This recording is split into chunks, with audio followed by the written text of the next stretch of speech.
நீங்க துவங்கின காரியம் எதுவா இருந்தாலும் அபிஷேகம் உங்க மேல வரும் பொழுது அந்த துவங்கின காரியத்தை உங்க கையை வச்சே அவர் முடிப்பார்.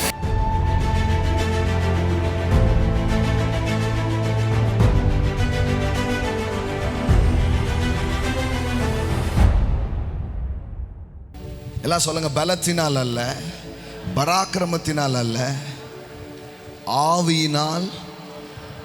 எல்லாம் அபிஷேகத்தால முடிக்க முடியாத வேலைன்னு ஒண்ணு இல்லை. இந்த கான்டெக்ட்ல நீங்க பாத்தீங்கன்னா ஒரு அனாயிண்டிங் வேலை செய்யுது. எந்த அனாயிண்டிங் தெரியுமா? ஒரு வேலையை தோங்குறாங்க, அந்த வேலைக்கு நிறைய எதிர்ப்பு வருது, அந்த வேலையை அவங்களால செய்ய முடியல. இப்போ ஆவியானவர் வருகிறார், தேவ வார்த்தை அவங்களுக்கு வருகிறது. அவங்களுக்கு இப்போ என்ன சொல்லப்படுது தெரியுமா? ஆண்டவர் வந்து சொல்றாரு, இங்க பாரு செருபாபேலே, பயப்படாத, நான் உன் கூட இருக்கிறேன். உன் கை தான் அதுக்கு என்ன போட்டுச்சு? அஸ்திபாரம் போட்டுச்சு. உன் கையை வச்சே நான் முடிப்பேன். செருபாபேலின் கைகள் இந்த ஆலயத்துக்கு அஸ்திபாரம் போட்டது, அவன் கையே இதை செய்து முடிக்கும். ஆமென்.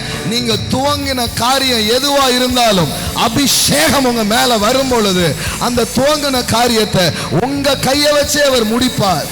இதுக்கு பேரு பில்டர்ஸ் அனாயிண்டிங். ஆமென். நீங்கள் கட்டி முடிப்பீர்கள். துவங்கினதை முடிக்க வைக்கிற ஒரு அபிஷேகம். ஆமென். எப்படி போட்டுருக்கு பாருங்க. ஹalleluya. ஆமென். His hand will finish it. எல்லாம் சொல்லுங்க, அவன் கையே அதை முடிக்கும். அப்பனா என்ன அர்த்தம்னா, அவனே டயர்ட் ஆயிட்டான். போதும்டா, இனிமே என்னத்தை போ அப்படின்னு டயர்ட் ஆயிட்டான். முடிக்குமா செய்வோமா மாட்டோமான்னு டயர்ட் ஆயிட்டான். ஆனா அபிஷேகம் மேல வரும்போது அபிஷேகம் ஒன்னு சொல்லுது, உன் கையை வச்சே நான் முடிக்க போறேன், உன் கரத்தை வச்சே நான் முடிக்க போறேன். ஆவியானவர்னு ஒருத்தர் உங்க வாழ்க்கையில வந்துட்டா அங்க முடியாததுன்னு ஒண்ணு இருக்கவே இருக்காது, அங்க இயலாததுன்னு ஒண்ணு இருக்கவே இருக்காது.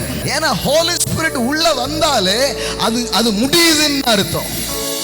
உன் கையை வச்சே நான் என்ன பண்ணுவேன்? முடிப்பேன். ஒருவேளை பலன் குறைந்தவர்களா, பலன் இழந்தவர்களா, ஏதோ ஒரு டயர்டை ஃபீல் பண்ணி இன்னைக்கு இந்த காலையில் உட்கார்ந்துட்டு இருந்தீங்கன்னா அந்த டயர்டை நீக்கி போட்டு சோர்ந்து போகிறவனுக்கு பலனும், சத்துவம் இல்லாதவர்களுக்கு சத்துவத்தையும் பெருக செய்கிற என் ஆண்டவர் இந்த கால வேளையில இந்த சத்தத்தை உங்களுக்கு நேராய் அனுப்புகிறார் என்றால் ஒரு அபிஷேக தைலம் இதை கேட்கும் போதே உங்க மேல இறங்கி கொண்டிருக்கிறது.